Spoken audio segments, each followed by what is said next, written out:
1.4 એ પદાર્થનો વિદ્યુતભાર ક્વોન્ટમિત થયેલો છે એ કથનનો અર્થ સમજાવો. બી સ્થૂળ એટલે કે મોટા માપક્રમ પર વિદ્યુતભારો સાથે કામ કરતી વખતે આપણે વિદ્યુતભારનું ક્વોન્ટમીકરણ શા માટે અવગણી શકીએ છીએ? તો હવે વિદ્યુતભાર એ ક્વોન્ટાઇઝ થયેલો છે એ કથનનો અર્થ પહેલા સમજીએ.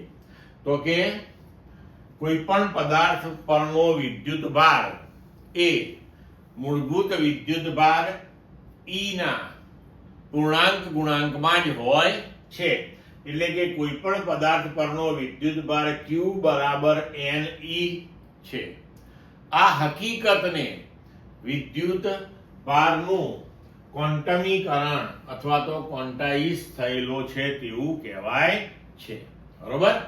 હવે સ્થૂળ એટલે કે મોટા માપક્રમ પર વિદ્યુતભારો સાથે કામ કરતી વખતે આપણે વિદ્યુતભારનું ક્વોન્ટમીકરણ અવગણીએ છીએ. કારણ કે જ્યારે આપણે મોટા ક્રમના વિદ્યુતભારોની ચર્ચા કરીએ છીએ ત્યારે વિદ્યુતભારના મૂલ્યની સરખામણીમાં બરોબર E નું મૂલ્ય ખૂબ જ ઓછું છે. આપણે અગાઉ ભણી ગયા કે 1 કુલંબ આપણે વિદ્યુતભાર લઈએ તો 1 કુલંબ વિદ્યુતભારની અંદર ઇલેક્ટ્રોનની સંખ્યા 6.25 × 1018 હોય. બરોબર. હવે n નું મૂલ્ય ખૂબ મોટું છે અને E નું મૂલ્ય અત્યંત નાનું એટલે કે 1.6 × 10⁻⁹ છે.